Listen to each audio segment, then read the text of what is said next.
Sebetulnya itu kita ini punya dua pintu, pintu masuk dan pintu keluar. Jadi kita lahir, kita masuk dalam pintu.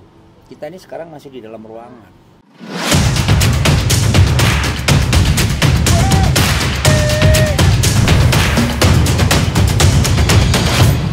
Kami barbar untuk Anda.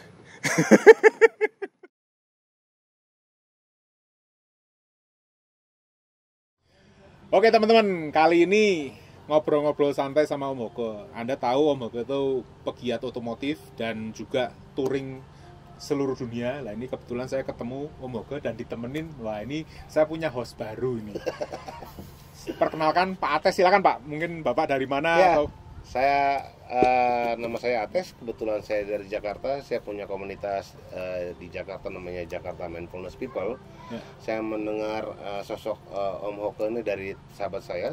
Saya sedikit penasaran, lalu saya tiba di kediaman beliau dengan ya perasaan yang luar biasa, amazing. Terima kasih Om atas kehangatan sambutannya. Begitu juga dengan teman-teman di sini. Ya, ini kita mau wawancara. Biasanya kan ngobrolinnya nggak jauh-jauh dari roda 4 perjalanan. Ini roda kehidupan. Wah ini sama-sama roda tapi ini roda kehidupan. Jadi buat teman-teman yang mungkin pengen ngerti soal otomotif itu nanti di konten lain. Ya kan Om Hoge ini udah terlalu sering lah. Jadi saya pengen ya kontennya kebetulan ngomong sama Pak Ates juga cocok kita ya Pak ya. Siap. Jadi kita ngobrolnya hal yang lain gitu. Oke, Om, sebelum terlalu jauh ya Om, di balik pemahaman Om di usia hari ini 66 tahun ya, Om boleh cerita sedikit gak Om? Om berangkat awalnya sekolah di mana sampai kita ini pengen tahu kesuksesan Om ini kan cukup dibilang fenomena ya, Mas. Saya dengar dari teman-teman Om sampai punya koleksi mobil-mobil klasik yang cukup banyak. Om megang perusahaan. Om bisa cerita gak Om, agar menjadi motivasi bagi anak-anak generasi bangsa kita? Ya sebenarnya begini, orang itu kan sebetulnya waktu lahir itu, sebetulnya kita kan punya indera 5, itu semua itu berfungsi sebetulnya. Tapi karena kita makanya kita mempunyai orang tua, makanya human have no specification, karena they have parents. Kalau sepeda itu ada speknya, mau dibikin, mobil ada speknya, tapi manusia nggak ada speknya. Maksudnya gimana tuh? Manusia itu kan ada speknya, parents dia sama papa saya beda kok. Dia jadinya kayak gini, saya jadinya kayak begini, sampai kayak begini kan. Nah itu semua kan harus selain kita ini dididik sama orang tua, kita harus lihat dulu orang tua ini macam-macam. Ada yang ngekang, kamu harus begini, kalau nggak begini nggak bener. Yang bener tuh gua, yang bener ini ikut papa, ikut ini, ikut itu. Nah jadinya lain. Ada yang dibiarkan aja. Kamu papa. Om, pendidikan orang tua itu di levelnya jadi maksudnya begini, orang tua saya ini punya anak 6, saya anak pertama ya. Memang kalau saya lihat orang tua saya itu pendidikannya mendidik saya ini sangat bagus karena saya dilepas. Saya umur 12 saya udah tinggal keluar dari rumah. Saya belajar rumah saya di Temanggung di desa. Saya kepengen nuntut yang lebih jauh dari orang tua supaya saya bisa. Orang tua saya pergi dah kamu. Saya ke Semarang. Ya, dari Semarang langsung Jakarta, langsung Australia, langsung ke Jakarta, langsung sampai sekarang ini. Jadi saya kalau dilihat tarik mundur, saya ketemu orang tua, istilahnya satu rumah sama orang tua itu cuma sampai umur 12. Bukan berarti ya diusir, enggak. Saya dibiarkan aja, saya berkembang. Nah dari situ indera saya jalan.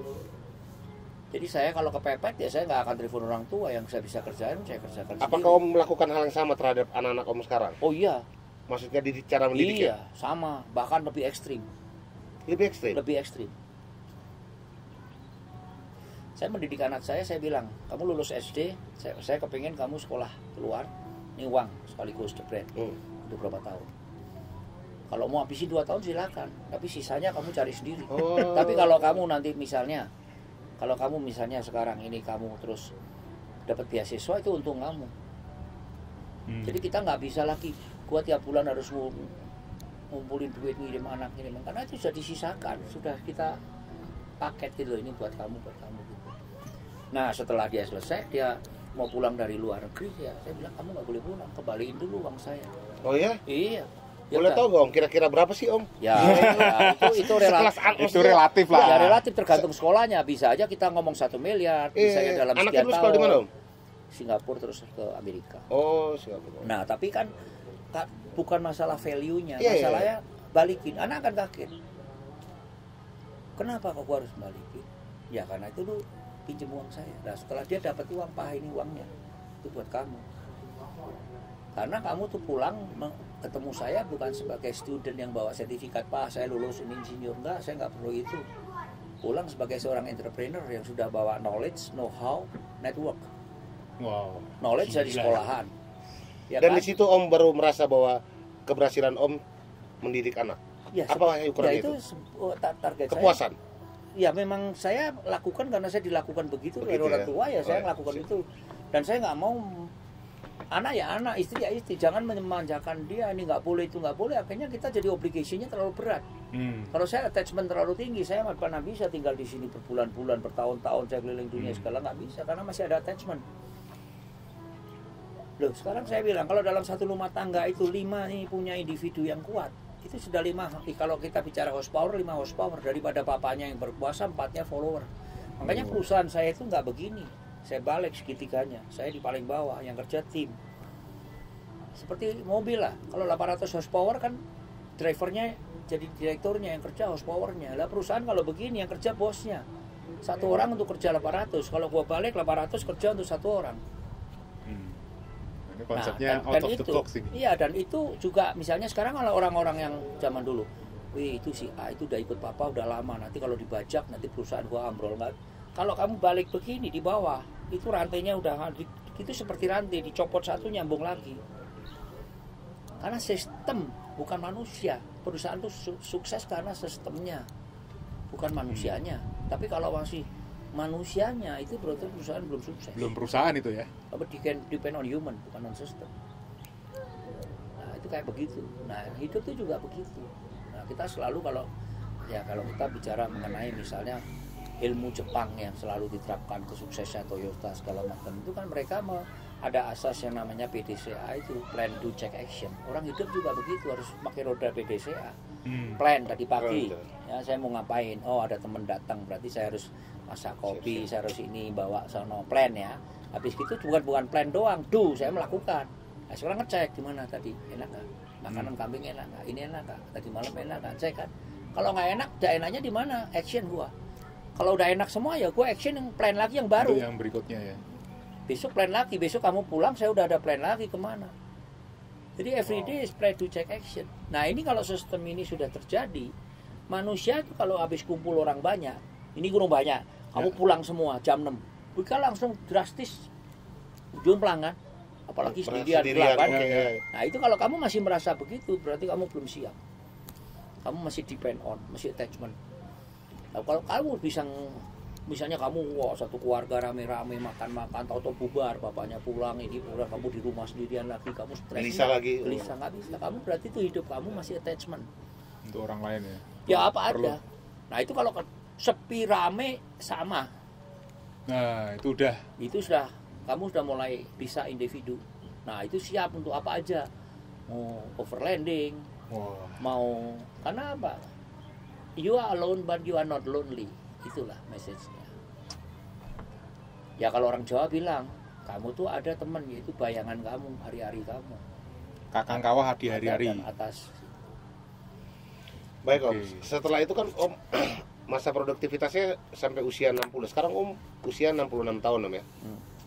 Ketika Om mendapat kebijaksanaan dari diri di usia 60 tahun untuk membalas budi terhadap jasa orang-orang di bawah, baik pembantu, office boy yang merasa semua support Om pada saat itu, dan Om nggak bisa membalas budinya secara langsung, lalu Om punya pemahaman Om harus melakukan terhadap banyak orang seperti petani hari ini, warga di sekitaran Dieng ini. Apa sih maksudnya, kira-kira triggernya apa Om pada saat di usia pensiun di usia 60 tahun itu? Maksudnya ya, kita membayar utang kepada mereka, jasa mereka yang untuk kita kan kita harus bayar utang. Karena bukan berupa material, itu berupa spiritual. Ya. Kita harus bayar balik dong. Ya, pemahaman itu kapan Om dapat ya, Mas? Saya Ya penasaran nih Om. sebetulnya kalau saya ini kan saya memang planning dari dulu bahwa saya ini saya kalau hidup saya bagi 3 stage. Oke. Dari 0 lahir sampai 25 itu saya mau belajar sebaik mungkin. Gak perlu harus S1, S2, S3. Oke. Pokoknya belajar. Oke. Lu mau belajar montir, mau belajar apa terserah, pokoknya lu harus ada belajar. Keterampilan, oke. Keterampilan. 25 sampai 60 lu harus do something. Itu membuild, create. Ya kawin, dia punya anak, dia cucu, kerjaan, apa aja. Tapi saya mengharapkan dari 60 tuh kamu harus stop mutlak. Nah, perencanaan ini pada usia berapa Om? Dari muda saya udah ada perencana. Yang untuk sekarang ini? Iya. Dan itu selalu saya impi-impikan. Yang makanya yang quote bilang my dream is come true, dream will become true itu bener. Kalau orang nggak punya dream, bagaimana kita bisa tahu? Semua orang harus punya dream. Dream itu bukan dream tadi malam ngimpi makan kambing, makan ini nggak dream. Kamu harus punya dream. Kalau kamu nggak punya dream, bagaimana? Orang harus punya dream. Dream kamu apa setelah pensiun? Nah makanya saya bilang sama teman-teman, kalau pensiun nanti aku mau tanam ini tanam itu bukan pensiun. Kamu mau kerja lagi, cuman bidangnya lain, nggak bisa. Iya kan? Nah ini kan saya terus terang saya buat ini kan sebetulnya bukan non komersial, tapi ada hasilnya banyak banget. Yang orang kesini yang tadinya orangnya terlalu ini jadi bisa calm, bisa ini, bisa itu hasilnya kayak begitu. Gitu. Nah Om, saya kembali lagi boleh? Siap. Om, jadi manusia itu kan Om, perjalanan hidupnya di usia tua biasa seperti ini, bahkan saya misalnya kadang-kadang harus berbenturan dengan kehidupan, lalu dia kembali ke titik balik untuk memahami bahwa jalannya salah atau apapun nih biasanya. Maksud saya perjalanan hidup itu bisa berbeda-beda. Nah Om, ini kan agak aneh menurut saya, tapi masuk akal. Om merencanakan dari sejak muda bahwa di garis usia 60 tahun itu Om udah memilih jalan spiritual. Nah, saya sangat menghormati itu keputusan Om. Artinya dari perencanaan mungkin dari orang tua Om ya. Ya, saya juga salut ya. Om tepat waktu, rupanya begitu hebatnya ketika orang merencanakan itu ya, sukses seperti Om bisa menjalani menikmati hidup ini. Ya harapannya juga semoga semua bisa seperti Om. Tapi saya rasa saya belum bisa menemukan. Nah kira-kira nih Om, kiat-kiat nih Om bagi teman-teman, adik-adik yang belum punya rencana terhadap perjalanan hidup itu, apa yang bisa dilihat dari seperti kayak Om hari ini lah. Kenapa harus jauh di antara hidup di kota yang hari ini kalau boleh Om dikelilingi oleh serba kecukupan yang luar biasa, memilih jalan sendiri di Dieng. Itu coba cerita dulu Om, sedikit Om. Jadi kalau saya boleh bikin semacam kayak ringkasan gitu sebetulnya ya. Sebetulnya itu kita ini punya 2 pintu, pintu masuk dan pintu keluar. Jadi kita lahir, kita masuk dalam pintu.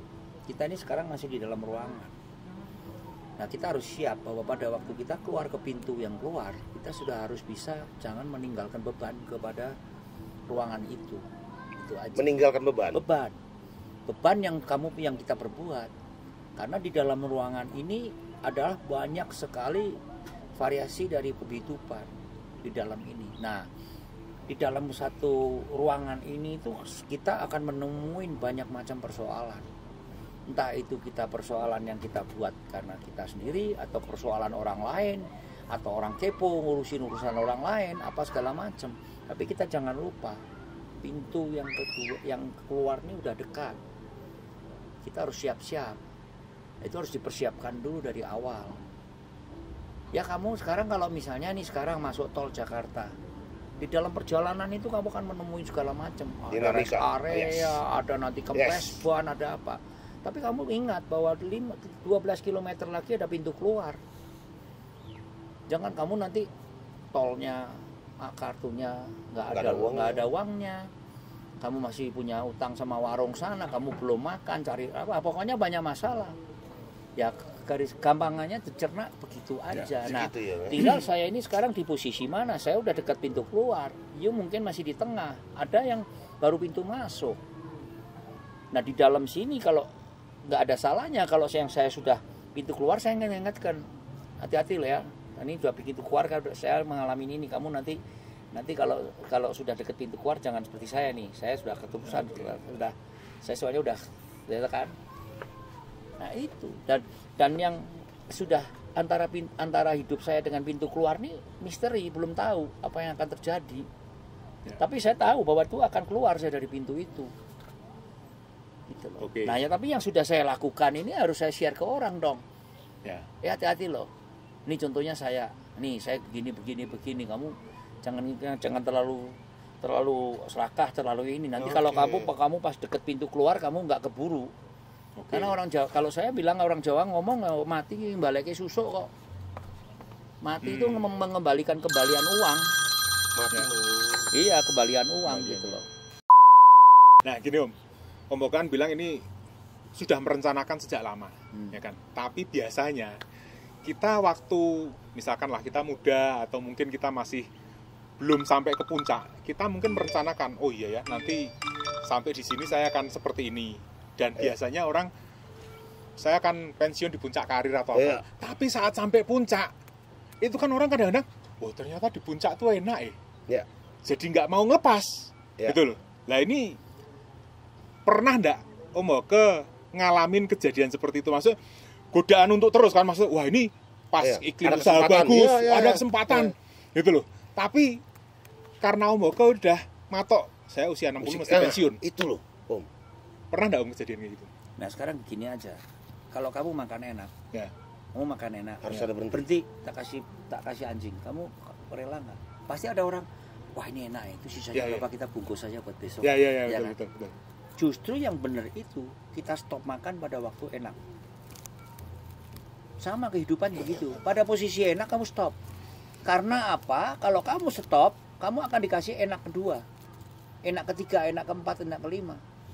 Tapi kalau enak ini kamu ambil sampai nanti kamu sudah muntah, kamu akan dikasih muntah kedua, muntah ketiga, muntah keempat terus. Karena tiap kali enak terus. Konsepnya kayak gitu. Iya, konsepnya begitu. Ini bir nih kalau lagi enak saya berhenti. Jangan mabuk baru berhenti. Kamu akan dikasih orang mabuk kan udah gak nikmat lagi. Iya, tapi kan kalau ngomong dunia nyata, kadang-kadang Om kan di dunia usaha. Kita tahu ini kesempatan nggak tahu loh datang lagi atau enggak loh. Misalkan ya, kayak misalkan inilah pandemi, ya kan. Ada orang yang mungkin bisnisnya alat-alat kesehatan. Wow, ini kapan kita pandemi kayak gini lagi? Bisa jadi ini saatnya ekspansi, bikin pabrik lagi. Tapi kalau Om terus tadi, waduh, kalau bikin pabrik setahun lagi aku 60 nih. Om lanjut nggak waktu itu? Nah, jadi kalau saya melihat satu masalah itu bukan sebagai problem tapi sebagai solution. Jadi pandemi ini sebetulnya hanya kita harus mengerem, bukan lockdown, cuman diem nonton TV, kan harus berpikir apa sebenarnya ini fenomena apa yang terjadi. Nah, ini kan terkait kalau misalkan Om ada kesempatan usaha, tapi usia kan tadi mendekati, Om kan udah matok 60 kan. Iya, betul. Tapi kan saya prepare generasi penerus. Saya udah tahu.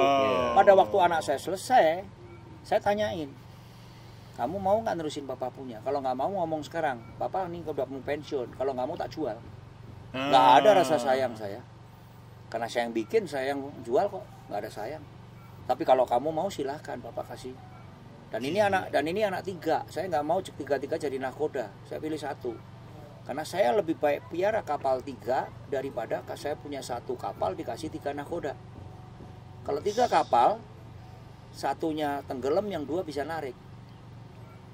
Gitu. Kalau orang kan enggak.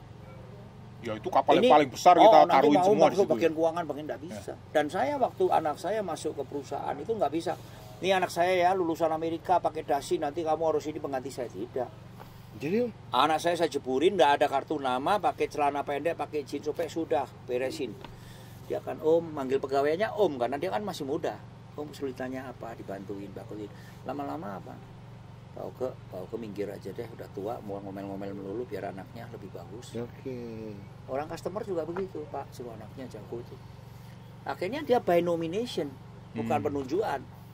Sistem yang bilang. Akhirnya begitu saya bikin kartu nama, namanya kan Edwin. Edwin is Edwin, my friend, is not anak bos. Partner. Partner bukan anak bos lagi. Tapi kalau saya datang, ini ya dari Amerika ya, nanti duduk ya direktur langsung, kamu sini nanti kamu signing, bukan sama saya sama dia ya, nggak bisa jalan. Kira-kira secara nilai lah perusahaan Om ini ya ukuran besarannya. Waduh. Ya, sebetulnya gini ya. Gimana sih Om? Saya penasaran nih Om. Masalah perusahaan itu, orang sini tuh bilang punya warung itu aja gua udah kaya. Ya. Ya kan nggak ada batasannya. Kalau kamu mau ya company saya kan PT Dasa Windu Agung DWA, lihat aja websitenya, saya nggak bisa cerita. Saya nggak bisa cerita. Jadi apapun saya ngechat pun, ini saya bilang 3 hari ini saya punya output bagus banget, karena saya bisa ngechat, saya bisa bikin itu di atas. Tapi kalau saya, makanya setiap kali mau tidur, saya selain saya meditasi, saya doa, saya lihat output saya ini apa dari jam 8 sampai malam. Kalaupun saya nggak kerja, outputnya cuma ngongko, tapi yang ngongko ini kan pendatang semua yang kurang perlu inspirasi, itu output bagus. Tapi kalau saya di situ bengong, perintah-perintah orang, duduk, rokok, perintah orang, jual pupuk lagi, apa output saya? Perintah orang doang. Nah, output itu yang harus kita lihat. Jadi tiap kali kita tidur, bukan cuma makan, nonton TV, ngantuk tidur, jangan review. Yang saya tadi bilang PDCA, udah punya plan. Kamu udah kamu cek malam apa yang kamu kerjaan pagi ini pulang nanti sebelum makan malam. Oh ya tadi pagi ketemu, oh ya udah lihat candi, oh ya aku udah nge-vlog banyak, dah besok pagi bikin plan, besok pagi mau apa lagi.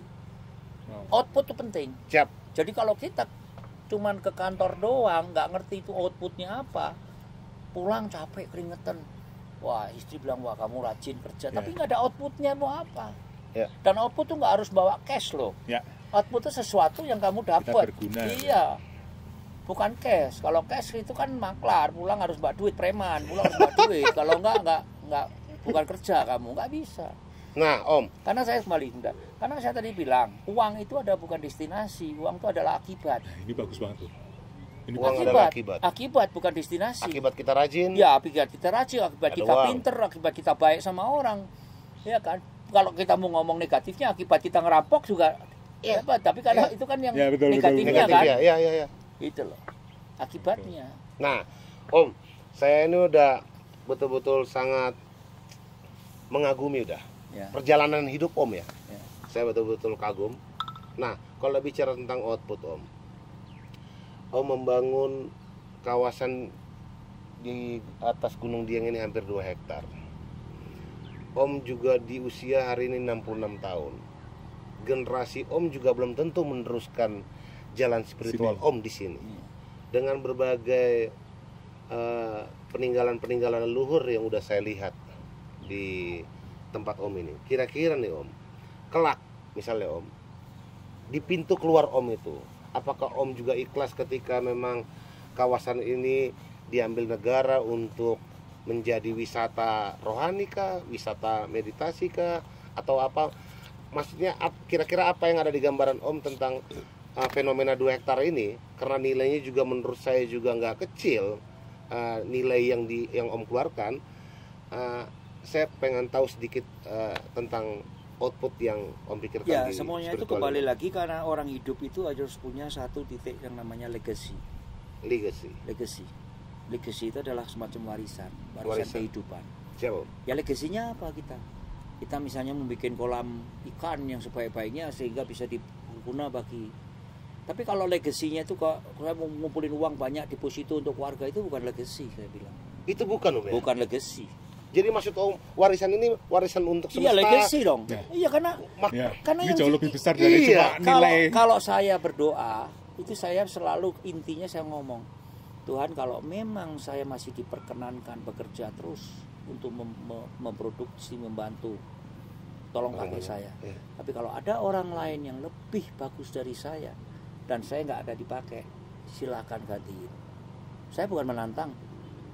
Udah begitu aja, message-nya begitu aja, simple. Doanya cuma gitu aja, akan dikasih terus. Dikasih kesibukan. Iya kan? Gila. Jadi legacy itu kayak begitu. Kita nggak bisa mau kan mati ya, kita umum lah mati nggak bawa apa-apa. Itu kan ya memang itu memang baik begitu gitu. Keluar dari pintu itu nggak bawa apa-apa, mau masuk pintu lah juga kita nggak bawa apa-apa. Kalau sekarang keluarnya mau bawa apa-apa berarti ngerampok kita kan.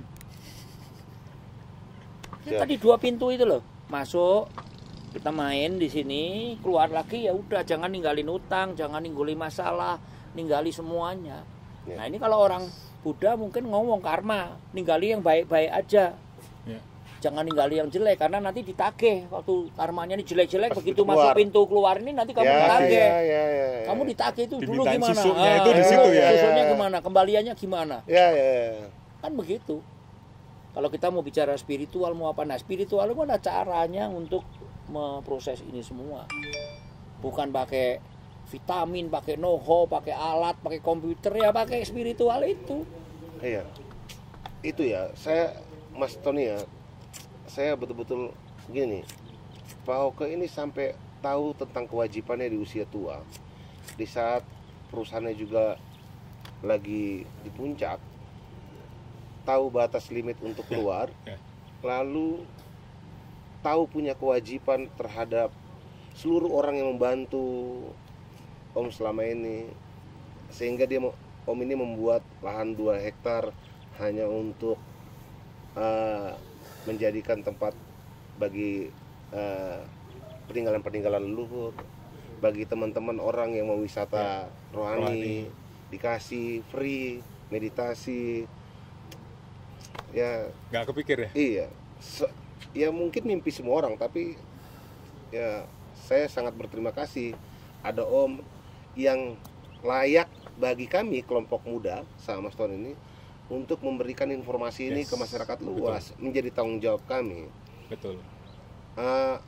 Om terima kasih telah mengajarkan banyak ya didikan kepada generasi di bawah ini, anak-anak bangsa ini.